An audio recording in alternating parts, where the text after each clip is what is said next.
పాత్రలను ముందుగా మనం చూద్దాం. యాదయ్య, అతని కుమారుడు రాజయ్య, కోడలు రాజ్యం.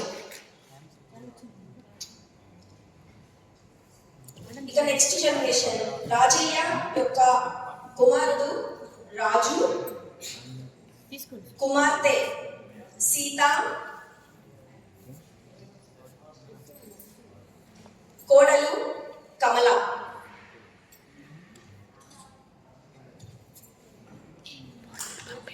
వాళ్ళ పిల్లలు చెర్రి, ప్రీతి.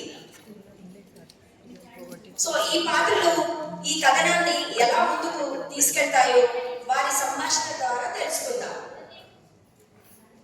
యాదయ్య, రాజయ్య మరియు రాజ్యం మధ్య సంభాషణని ఇప్పుడు ముందుగా చూద్దాం.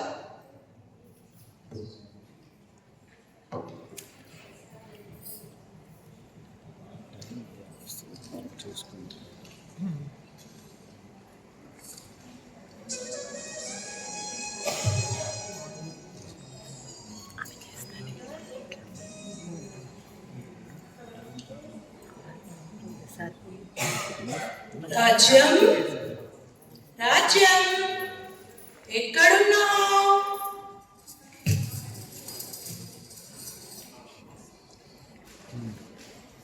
వంటింట్లో ఉన్నావా?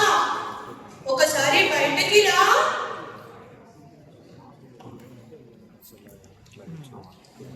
ఎందుకు అంతగా భయపడుతున్నావు? ఈ రోజు నుండి ఇంట్లో నువ్వు స్వేచ్ఛగా తిరగచ్చు. ఏమిట్రా పిచ్చి పని? ఆడవాళ్ళు అలా బయటికి రాకూడదు. నువ్వు హఠాత్తుగా పడిపోతే వైద్యుడిని పిలిపించింది రాజ్యమే నాన్న. అవునా? సరేరా, అయినా నీ ఇష్టం.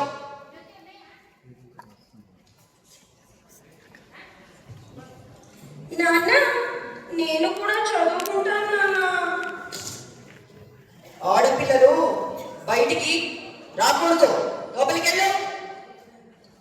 సీతకు తోడుగా తమ్ముడు రాజు ఉన్నాడు కదా నాన్న, బడికి రాజుతో పంపిద్దా.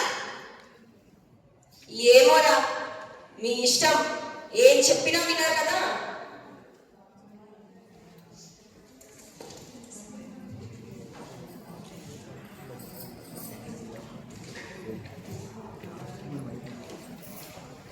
సీత మనసులో ఇలా అనుకుంటుంది, ఏమిటో నా తమ్ముడు నాకన్నా 8 ఏళ్ళు చిన్నోడు, వాడితో వెళ్ళాలంట. ఎవరిని చూసుకుంటారో ఏంటో. వంటగదికే పరిమితమా, చాకిరీకి అంకితమా? చదువు, జ్ఞానం, శ్రమ నాకు వస్తాయని మరిచారా? సంఖ్యలు పెంచుకొని సమాజంలో సగభాగమే నిలిచి చూపిస్తా.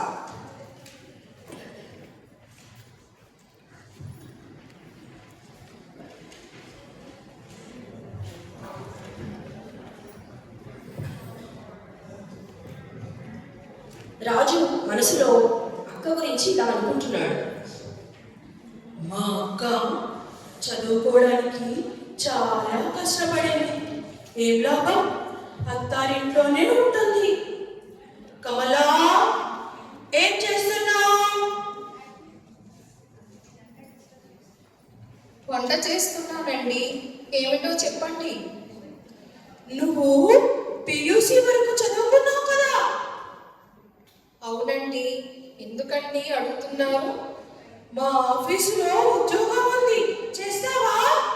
అమ్మో, ఉద్యోగమే? అవును కమలా, ఇద్దరం ఉద్యోగం చేస్తే పిల్లలను బాగా చదివించవచ్చు. నాన్నకు వైద్యం కూడా బాగా చేయించవచ్చు. ఏమంటావు? సరే కానీ దీనికి మామగారు ఒప్పుకుంటారా అండి? అది నేను చూసుకుంటాను. రేపటి నుండి ఇద్దరం కలిసి ఆఫీస్కి వెళ్దాం. సరేనండి.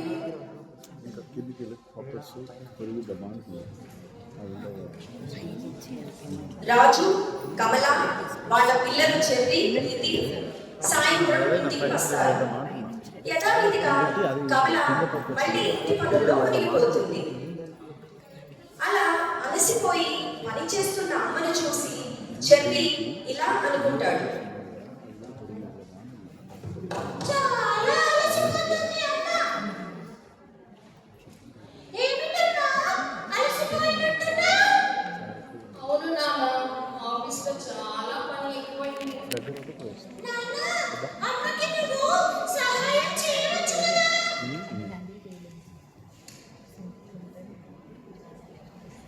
అది ఆడవాళ్ల పనులు నాన్న. ఏ పనులు ఆడవాళ్ళవి? వంట చేయడం, బట్టలు ఉతకడం, ఇల్లు శుభ్రం చేయడం వంటివి. రెస్టారెంట్లో వంట ఎవరు చేస్తారు నాన్న? ఆడవాళ్ళే చేస్తారా? హాస్టల్లో ఉంటే అన్ని పనులు మనమే చేసుకుంటాం కదా.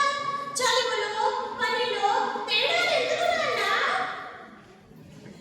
అవునురా, నువ్వు చెప్పేది నిజమే. అన్ని పనులు అందరం చేయవచ్చు. సరే, ఇక నుండి అమ్మకు అందరం సహాయం చేద్దాం.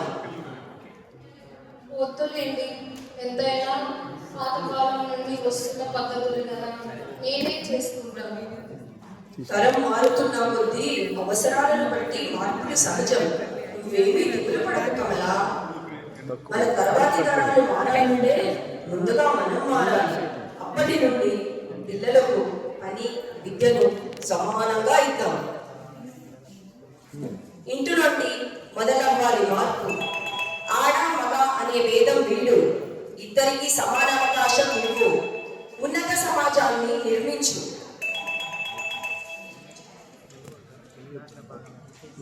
రాజు కమలల మధ్య సంభాషణ. చూడు కమల, మన పిల్లల్ని. అవునండి, పిల్లలిద్దరూ వాళ్ళందరూ సాధించారు. అవును కమల, ఒకరు న్యాయవాదిగా మరొకరు ఐఏఎస్ అధికారిగా పట్టాపుచ్చుకున్నారు. శారీరకంగా మానసికంగా బలవంతురాలు అని మనం అమ్మాయి నిరూపించింది. ఇదే కదా మనం చూడాలనుకున్న మార్పు. భావితరాల